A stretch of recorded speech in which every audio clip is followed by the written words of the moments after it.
to quiet up, turn the noise down, let this old world just spin around. I wanna feel it sway, wanna feel it sway, and put some feel good in my soul. Drink a little drink, smoke a little smoke. Want a little more right and a little less left. A little more right now, a little less what's next. Act like tomorrow. Welcome into the Saturday show, hour 2 underway. Michelle Bodkin, Jay Catch along for the ride. And please now to welcome in BJ Daniels. We've had him on the show before. We have. But when, relevant USF news pops up, who do we go to? Our USF correspondent, BJ Daniels. BJ, thank you for carving out some time on this Saturday for us. How are you, sir? Well, thank you. I appreciate it. I'm just so blessed and have the opportunity to talk with you guys. It's a great day. Now, Gary Bohannon announced he's transferring to BYU as a grad transfer. Obviously spent the last 2 years at USF. And as I understand it, you had a chance to be on the coaching staff when he originally committed to USF. Now you're working in an off-the-field situation with the Bulls in their athletic department. But what can you tell Cougar fans about Gary, what he's going to bring to Utah? Yeah, so with the whole recruiting process, when it originally started, Gary had multiple options before he came to South Florida. And, I was able to build a really strong relationship with him because of my background, playing quarterback, at USF and also making it to the NFL. But it was really cool to see him come in and just kind of take ownership of the team. This kid on his first couple of days on campus, he was a senior. He had already graduated.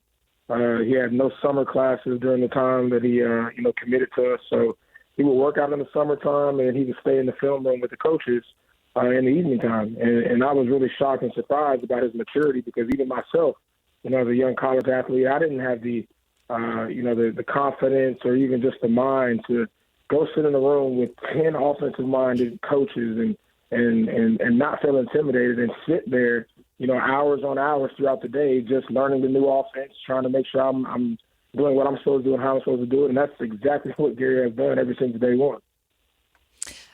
More than that, it sounds like he's just a really great guy, great kid. What can you tell fans about his off the field presence? Yeah, he's a lot more mature than most college kids. And I call them kids, but these are young men. I know. And one thing one thing I really respect about it and him is, just his maturity, his presence. Everywhere he goes, he's always smiling. People are drawn to him. Obviously being at the quarterback position, you have to have that presence. And, Gary stands about 6'2", 6'3", 220, and he's a physical specimen. But when he comes in with a smile on his face and kind of commands the room without bringing too much attention, have a humbleness about him. I mean, it's a really cool thing to see and something I admire and respect in him. Now, you mentioned he's 6'3", 220. He's got 1,000 career rushing yards in his career at this point. He's going to be, if I'm not mistaken, a seventh-year senior with BYU, but he's also got the ability to push the ball down the field. This is a kid who once upon a time led the Baylor Bears to a Big 12 title. He's got bona fide credentials to come in and be BYU's quarterback, doesn't he? Yeah, absolutely, and I love how hard he has worked.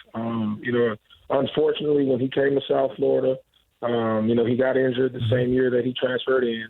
Our coaching staff was fired, and all of last year, I watched the kid go through so many different types of emotions, but continue to stay faithful and committed to, one, his teammates, two, to Byron Brown, who's our starting quarterback now, who's got records and numbers across the charts, but still motivate him, still come to practice every day, and just continue to be a positive role model even without the ability of touching the field.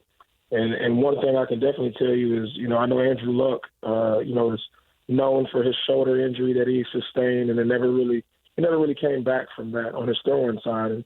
And Gary did, tear his labrum and rotator cuff on his throwing shoulder, but he rehabbed every day. And I've watched this kid go from, being able to just, lift his arm and throw a tennis ball to now he's throwing the ball back like he used to when he was at Baylor. So I'm really excited to see him get his opportunity. You're also very familiar with being a quarterback and going through injuries and rehab. What were you telling Gary as he's trying to kind of get back and get right? Yeah, just to keep his head up, and that sounds simple, but it's extremely hard. I mean, in that position that you're in, you're looking and always consistently thinking about the woulda, coulda, shoulda. I should be playing. What would happen if I was playing? And those are things that you can't really wrap your mind around. You have to stay faithful and committed to your daily process of getting better yourself. And then on the confidence side of things, you have all these outside distractions of newspapers, media, your friends, your family, people who have all these opinions, while you're the one that's really going through it. And, I've experienced that, and I really, tried to give him as much guidance as I can or could. I also, understand with the respect of giving someone space. So not, being in his ear every day and not bothering him too much and allowing him to, heal on his own. And that's what I've watched him do and mature. Because in life, things are going to happen. Last year he was injured. I'm sure something else will happen later on down his career. Maybe not necessarily an injury, but no one's perfect. So whether it's an interception or a missed read, those are all things that I had to go through. I know that he will continue to press and go through, and just as people and as individuals anyway, it's something that we all should face and take with grace and learn from, and that's what I'm excited about with Gary. Brand new environment, excited to go to BYU, and I know that he's going to take advantage of it. BJ Daniels joining us, former USF quarterback. Obviously, he spent time in the NFL and with Salt Lake Stallions, and we'll talk about the Stallions here in a minute with you, BJ. But you kind of alluded to it, the fact that he's gone through this rehab, pretty extensive rehab for this shoulder surgery. You talked about a guy like Andrew Luck, who never really fully got back from his own shoulder surgery. What is your confidence level that Gary is 100% and will be able to be full go for the Cougars? Yeah, I've watched him every day. Like I said, this kid went from barely being able to lift his arm, to throwing the tennis ball, to now pushing the ball down the field, throwing any type of go route, post route, corner route. I mean, he's, throwing it on the run. So I was really, really impressed with what I've seen from him in his growth. One thing about it, the kid has a pretty ball. I hate to admit it because he always is in competition with me, but he's doing a really good job. I would have to assume that never in a million years, as a Florida guy, you ever would have imagined you would have so many connections to Utah at this point. One thing that I think we should bring up, since, we're trading players back and forth, USF had a former Utah football player on their roster this past year, Andrew Mataafa. How did he do for you guys? He did well. I really like his passion. He's a strong-minded individual and kid and young man. And, we really felt like we could use him. One thing I enjoyed about him the most was his energy. I watched him with a smile on his face every day. I don't know if it was the Florida sun. I have no idea what it was, but, this kid never stopped smiling. And it was really definitely something pleasant to see as well. Now, BJ, you're a guy who played in an era where the transfer portal wasn't necessarily a thing, NIL wasn't a thing. What are your thoughts on the state of college football right now? Well, number one, I'm jealous. I wish I was getting paid. Sure, I can understand that for sure. Back then you couldn't even. It was illegal to buy me a cheeseburger. Yeah. These kids are getting cars and trucks and a whole bunch of stuff. But it's very interesting. If I'm being completely honest, the first thing that comes to mind is the Florida State situation. One, I'm from Tallahassee, Florida, and I definitely felt like Florida State should have been in the college football playoff. But then, on the flip side of the coin, you have the portals open during bowl season. Mm-hmm. And in my personal opinion, I think that's terrible. You're giving kids or these young men an opportunity to kind of just leave their leadership roles and positions that they have accumulated through spring football, through summer training camp, football season, and then you get to a bowl game where you have an opportunity to get a ring. It's a celebratory game of the year, finish on a strong note, and the portal's open, and you have kids jumping in left and right. I really wish or hope that at some point in time, we can put a cap on this and kind of, open the portal after bowl season. Maybe kind of go back to, the one-time transfer thing, because at this point, I'm really looking at, college athletics as professional. It's no longer amateur. People are leaving to go get contracts. They're not necessarily going to get an education or even learning what it means to fight for a position and rate your role. Even myself, I had an opportunity to play in college because of an injury. And had that injury not happened, I would have never played against Florida State, my first game ever, back home where I'm from, and beaten them. But, I had to learn how to go through the process. And I don't think that's helping us out, with our young people as far as just how life is, because once college is over, life is not as easy, or you just can't leave your job and jump to another one as fast. So, kind of getting into more of the professional aspect of your career. Obviously, you spent time in the NFL, just recently celebrated with the Seahawks the 10th anniversary of your Super Bowl win. And, of course, you spent time here in Salt Lake with the Salt Lake Stallions. What do you remember from that time? It's been 5 years. We've known each other for 5 years now, which seems a little crazy to me. Wow. Okay. Man, it's funny. I went back home for Christmas to Tallahassee to visit my mom and dad, and my dad had me help him clean out some stuff in the back garage. And, I picked up a Salt Lake City Stallions hat that was wrapped up in plastic. And I took that hat and brought it back to Tampa with me because it meant a lot to me. I forgot that it was even, where it was. But, that was a great experience for me. I would have never possibly have been to Salt Lake City for any reason prior to. And now, I'm really thankful because of the connections, the people that I know there now, and just the love that I felt like I got from the city.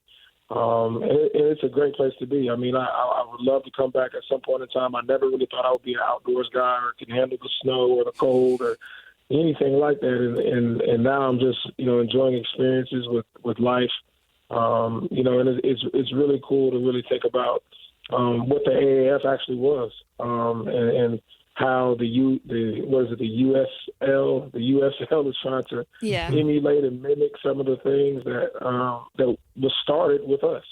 And that's definitely something I do feel like even with the fall of the regime, is something that's memorable and something that will definitely continue to grow as far as memories in our minds and mean more and more the further and further we get away from it. All right, BJ, we'll finish up with this kind of back where we started. BYU is scheduled to play at UCF, obviously hated rivals of USF, just up the road, the War on I-4. What are the chances you'll be in attendance when they the Cougars play the Knights down there in Orlando? Well, I call it Mickey Mouse Land for those that don't know. For good reason. Yeah. But yeah, UCF is it's an interesting place. When your mother says, if you ain't got nothing nice to say, don't say anything at all. It's a place where I really would love to see Gary come back to Florida. Mm-hmm. It's down the street from Tampa.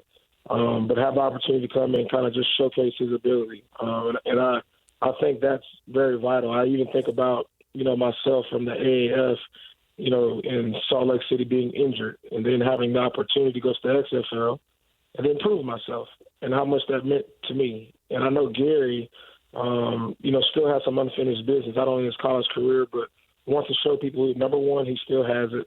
And number two, he can lead a football team and an organization like he has already done. So I'm excited for him to come down to Orlando. I'm definitely going to do my best to make the game. You brought that to my attention. I didn't even know it, so I'm putting that on my calendar today. Well, I remember they played UCF. I couldn't remember if it was home or away, and I just pulled it up, and they are playing on the road in Orlando. So it's an opportunity. It'd be fun. That's awesome. There might be an opportunity. Utah goes and plays UCF next year too. So maybe we can connect again. Before we let you go, you mentioned to me that you have a book coming out. pretty soon. What's that all about, and what are you hoping to accomplish with it? Yeah. So the name of the book is Beyond the Red Zone. And the whole idea behind that is the red zone is the shortest, from the 20-yard line to the goal line. It's the shortest part of the field in terms of thinking about scoring touchdowns or scoring points. And defenses, get tighter. The field is a little bit shorter. And one thing that's really interesting to me from a fan's perspective, most fans don't know what the red zone is. Most fans don't see the lines on TV. The yellow. They see the yellow first down. They see the black lineage or marker. But beyond the red zone, basically is the idea of the things that I have experienced or football players go through that you can't see, the things behind the scenes, and it's all centered around mental health. So when you talk about for me and my story. Being too short or not good enough for opinions of others. My experiences in college, breaking my ankle my college career, getting drafted and still being cut and having to bounce around the league. No one talks about what that young man or woman is feeling in that moment. So, I'm basically just sharing all those things, and I'm really, really excited and looking forward to, having, people read it. Marshawn Lynch has already, done a foreword for my book and a quote about it. John Gruden is also another. So I'm really excited to see how my platform can kind of continue to grow and how I can kind of help people go through things. Because the best thing about my job now at USF, I raise money for athletics, but it's not that. It's the fact that my door is open. Our student athletes come in. I'm able to tell them about things I've experienced, things I did right, things I did wrong. And they actually take heed to it. So now I think it's my job and opportunity to not only just help South Florida, but continue to impact the world and every other city that I've ever visited, been a player in, or any other city that supported me, like Salt Lake City as well. Well, when that book does come out, we'd love to have you back on to talk more about it, all right? All right. All right, well, BJ, appreciate you taking some time. Excited to see Gary doing his thing here at BYU. And as the season gets a little bit closer, we'll probably have you back on as well to talk about just what you expect from him and your conversations with him, et cetera, all right? Absolutely. I appreciate you guys for having me. There you go. BJ Daniels, former USF quarterback, coach, now fundraising inside the USF athletic department. He's doing it all. He's a very smart, capable person, and that was probably one of the first things that really struck me when I met him when he came to Salt Lake. Mm-hmm. Just very engaging, knows how to talk to people, and like I said, I just remember so vividly. One of the things that I would always tell him is, I just think you are capable of so much more than just being a football player. And now he's kind of out and he's proving that and realizing that. And so it's fun to see him, come up with this stuff and have the impacts that he's having, both on and off the field. Well, and the thing about it is he mentioned the fact he's got his door open. He have the athletes come in. He can speak to what the USF experience is like. He's done that. Like, it happens at BYU and Utah. They've got former Cougars and Utes on staff. They come in, for example, I'll say Gennaro Guilford, for example. Mm-hmm. Like BYU's cornerbacks coach, guy from South Central LA, came to BYU, got kicked out of school, honor code issues, whatever. Yeah. And you know what he had the gall to do? Is to come back and finish his career as a Cougar. And by the way, has one of the single greatest plays in BYU Utah history, that interception in 2001 to seal that win. That's Gennaro Guilford. Okay. He can speak directly to, I came to BYU not as a member of the LDS faith, which he is still not a member as far as I'm aware, and he can speak directly to, I was kicked out of this school. I came back. It's awesome to have people like that on staff. And the same thing at Utah. Guys like Lewis Powell, they know what it's like to have gone through the experience, and it's great for a university. And for BJ at USF, that's awesome. Yeah, no, I mean, BJ has really, really impacted a lot of what USF has done, and they've kind of fallen off the path. It feels like they're maybe on the right track again after this year. We'll see how, it kind of continues to go and grow. But they wouldn't be in the position they are in if it was not for him. I mean, he really, really put them on the map. That's not an understatement. That's just facts. Crazy times, but really cool to kind of get his perspective on it. And I was thinking, I'm like, who could we get on to talk about? And I immediately, Michelle, I texted you. I'm like, hey, you think BJ would hop on to talk about it? And happy to do it. Yeah. So, he's always happy to come and chat. And I kind of want to.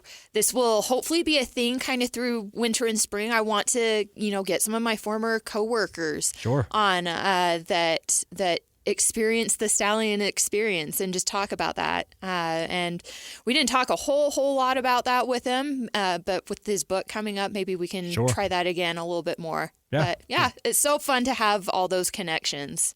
Yeah, it'd be fun. And a lot of people, I remember the excitement around the Stallions, and I wish it would have worked out better than it did. But when you have certain things happening at the ownership of the league level. Yeah. Well, we'll maybe dive into some of that a little bit at some point. It imperils a few things, but nonetheless. All right. We will come back on the other side. We'll get to 5 minutes of talking about some of the other topics we have not had a chance to touch on quite yet today. We got a lot of football we still got to touch on. College football playoff national championship, week 18 of the NFL season. A whole lot more to go. This is the Saturday Show on 97.5, the KSL Sports Zone.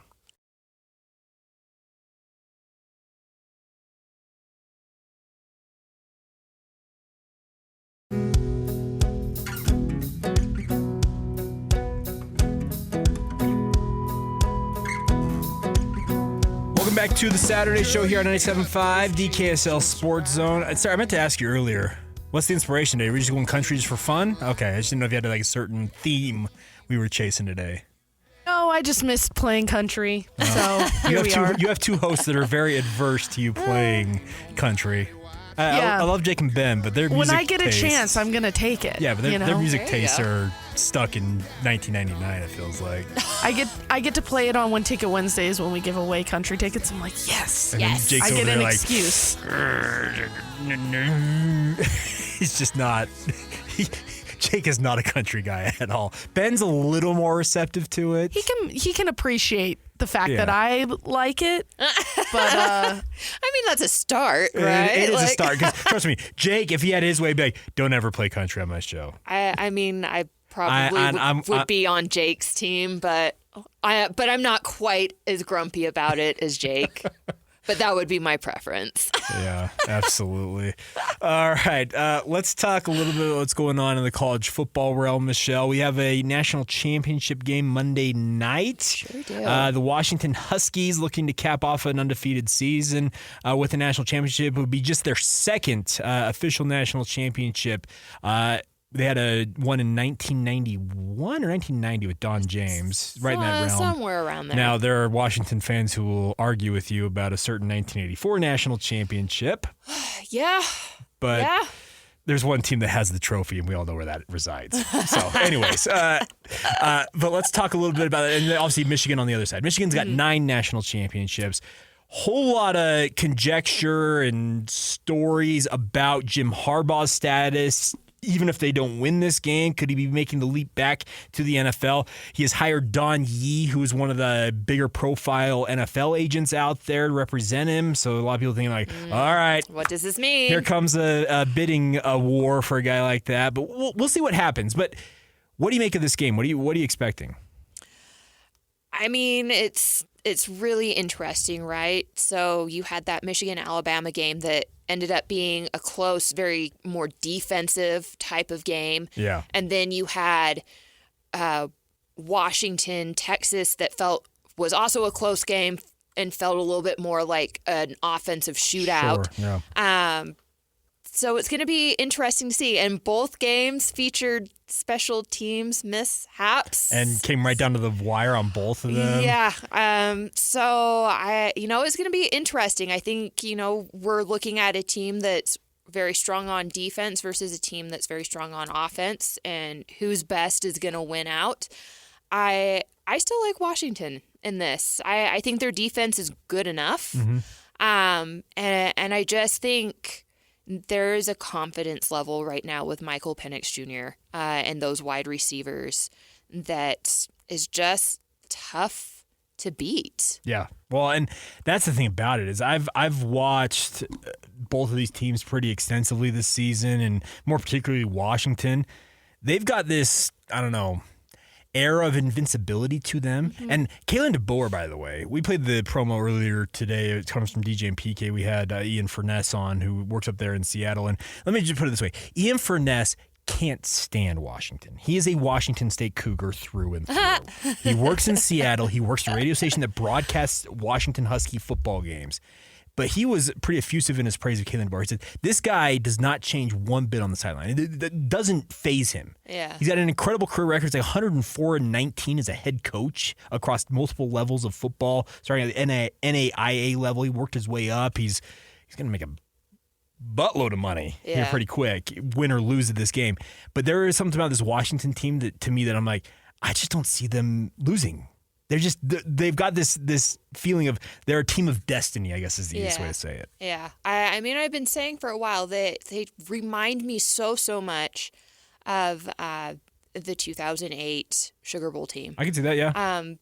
Where, again, like, I mean, there were games where you kind of sat there and went, how could you let that team be that close? But, like, they just figured it out. You know, it wasn't always the prettiest effort, but they just always got it. They shut up and they got it done when it was crunch time. And I feel like that's been this Washington team.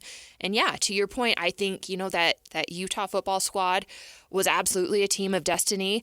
And I get that same vibe, that same feeling from this Washington team as well. And like I said, I just think that there's this aura of confidence that it starts with Michael Penix Jr., and if everybody, you know, kind of remembers, it was the same thing with Brian Johnson that year, and it just trickled down to everybody else, and they just won and got it done. Yeah, and that's the thing about this. It's going to be interesting to see what plays out here. Now, I can't discount Michigan because they're undefeated in their own right, and they've got a dominant defense. Like we're talking about the teams, the reputation, dominant defense for Michigan and dominant offense for Washington. But I think the opposite units, we're talking the Michigan offense versus the Washington D, they're both good. Yeah. Like you don't get to undefeated being just mediocre. Yeah. No. I mean, these are two, I think, overall pretty well-balanced teams. Like I said, I think they have their clear strength, but that doesn't mean that their quote-unquote weakness is that big of a weakness. Yeah, I'm intrigued by this game. I thought the playoff semifinals delivered in a big way, just with a thrill factor. Like finally, yeah, you're right. Good games. We had a bunch of that were awful for a while there. And by the way, if the 12-team playoff to me is going to be awesome, just. I agree. You have home games of the first four. So we're talking the 5 through 12 seeds. They're a higher seed, so 5 through 8 host those games. You mentioned this last week. Like the idea of either a BYU or Utah mid-December having whoever hosting one of those games. The atmosphere would be insane here. Yep. Those would be the hottest tickets in town. Like, everybody's going to want to be at those games. I think even a lot of people who grudgingly don't cheer for the other team are going to be seriously interested in what goes on there. I hope it happens. I hope someone gets it done and brings one of those here because it would be incredible.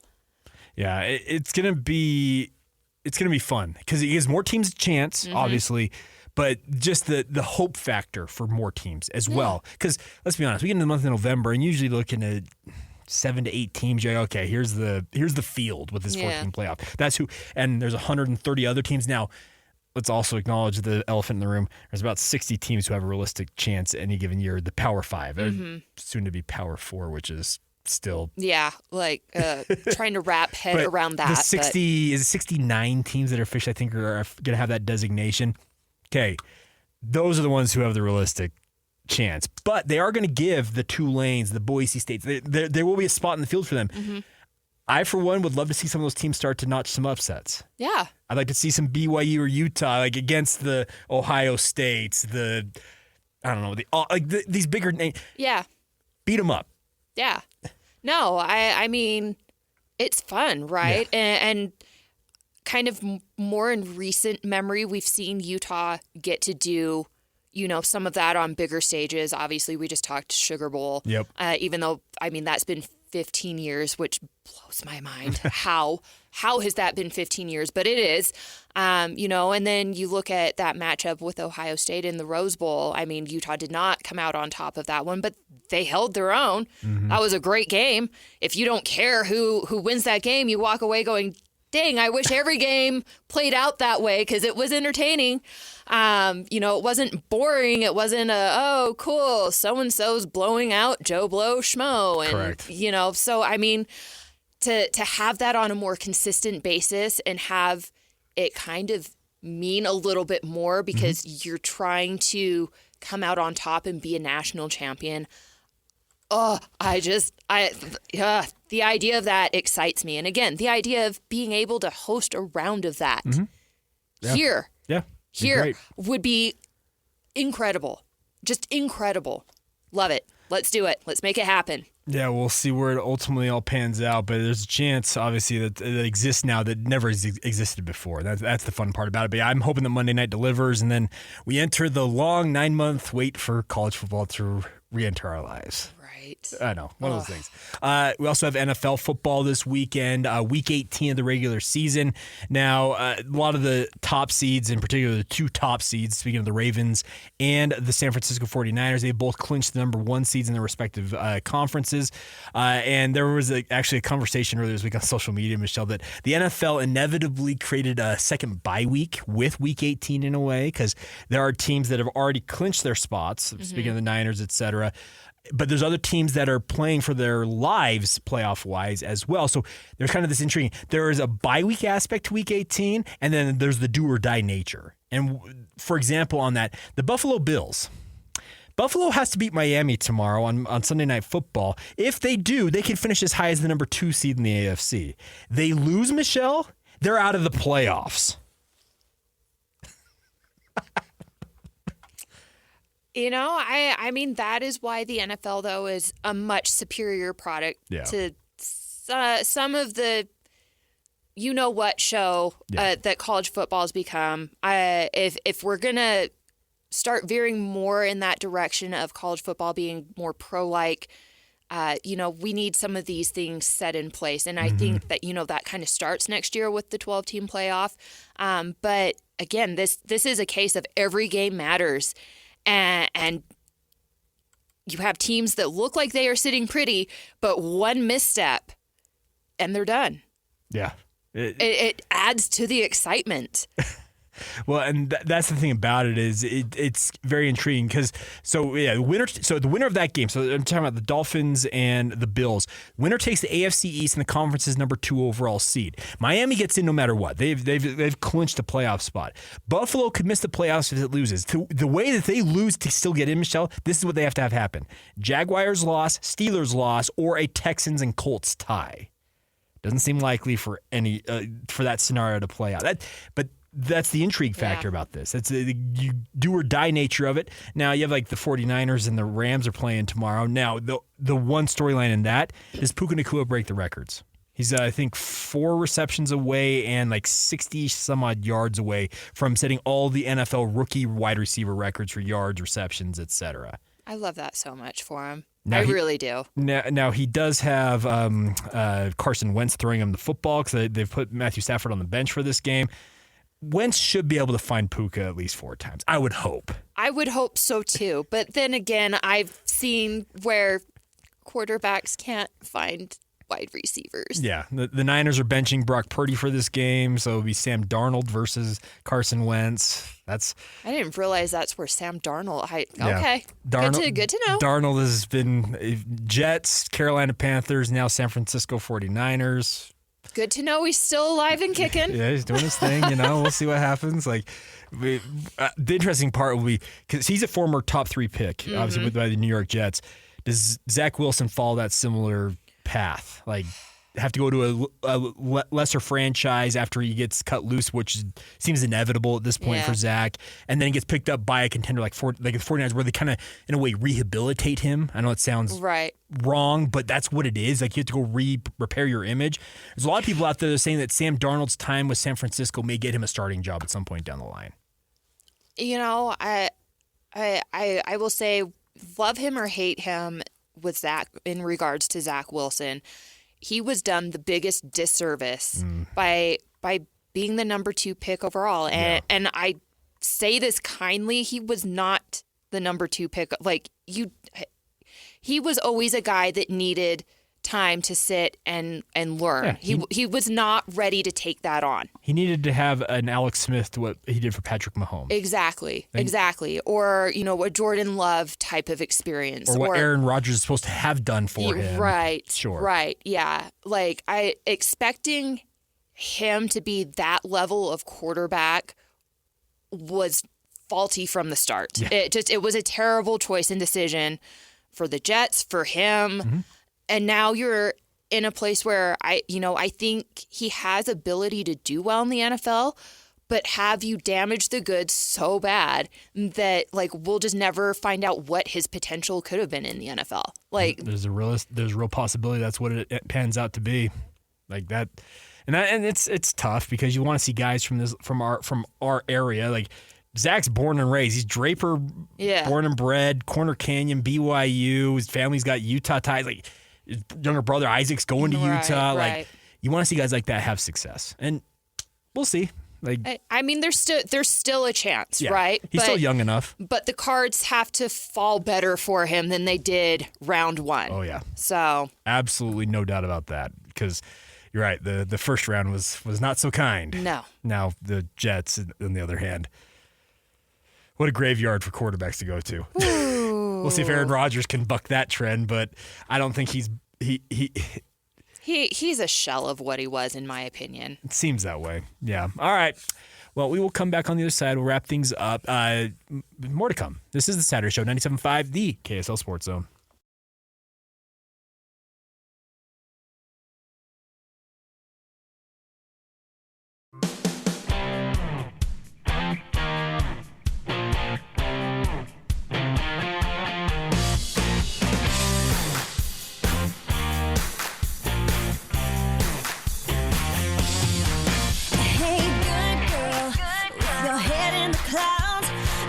Welcome back. Saturday Show here on 97.5, the KSL Sports Zone. Hope you're doing well on this Saturday morning. It's New Year. Crazy. It's 2024. I know. I keep waking up every day and I'm like, we post podcasts and whatnot as producers here, and I keep typing 2023. I don't know. Sarah, are you doing the same thing I'm doing? Like, yeah, the folders that I'm saving it in, all of them, I realized were dated 2023, and I was like, crap, I need to fix that. Yeah. I have not strangely been having too tough of a time with that. No. Good for you. I do better with the even numbered years than I do the odd numbered years. All right. I don't know why that is, but I type 2023 at least 10 times a day on just audio files alone. Yeah. So it takes me about a month to break out of it. But then I spend the rest of the year. So this year will be 2024. We'll get to this time next year. I'm like, I'm still tapping 2024.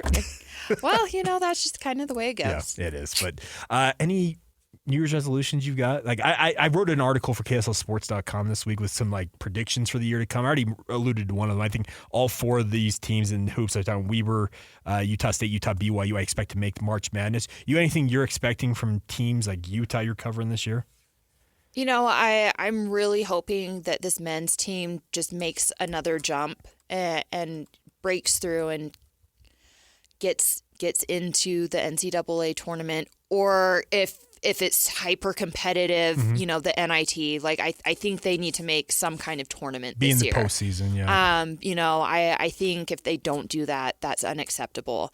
And then, the women, I expect to figure out and get it done and be part of postseason again. So I'm expecting some good things, I think, from both these teams. We'll continue to see how it goes.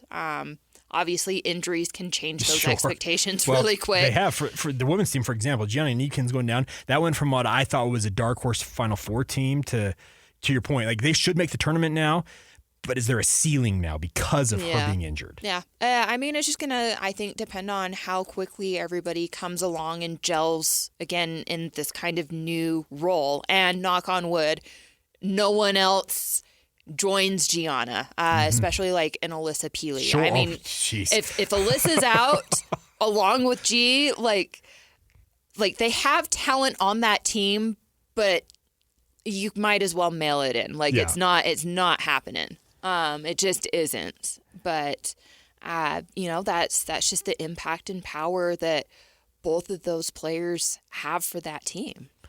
I'm going to say this, and I wrote it. You can go to KSLSports.com and read it.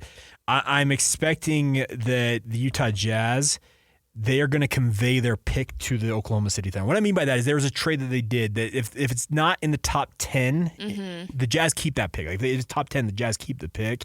It's part of the deal. I'm telling you, I think this Jazz team, last night aside, I think they've found some things. They're going to be in the mix there, and they're probably going to finish. They might still finish in the lottery. Yeah. But I think that pick is going to be conveyed to Oklahoma City. I've got that feeling they're going to be good enough that they're not going to finish in the top 10. Now, when it comes to the lottery, we've seen teams leap up in there, and we'll see. But I think this Jazz team is going to show a little something down the stretch here. We'll see. I could be dead wrong about that. But I wrote that in I think, here's the thing. I'm going to put this caveat on this, that injuries, plain dumb luck, and just the universe could prove me wrong and have me wearing a lot of egg on my face when it comes. And I wrote stuff about Utah football, BYU football, Utah State football, RSL, Utah Royals. I had it all in there. Oh my gosh. You really went into detail. It was fun. Sometimes it's fun to prognosticate and then find out how wrong you were when it's all said and done. And have fans yelling at me online. Come on, it's going to be great. Yeah, see, here's the thing. Most of these predictions that we do are based off of if everything goes according to plan. This is an ideal scenario. It's too hard to predict what could go wrong. Case in point, Utah football this year. I mean, who could have predicted that basically every starter would be out for one reason or another with an injury? Yeah. That is just unheard of. How does one go about predicting that? They don't. No, it's going to be crazy. It is going to be crazy. So if you want to check that out, KSLSports.com, and we'll see how things play out. But we'll be back next week talking about all things, whatever's happening. NFL playoffs. We'll have college football. We'll have a champion in college football. So stay tuned all week long here on the KSL Sports Zone. We'll be back next Saturday right here on the Saturday Show on 97.5, the KSL Sports Zone.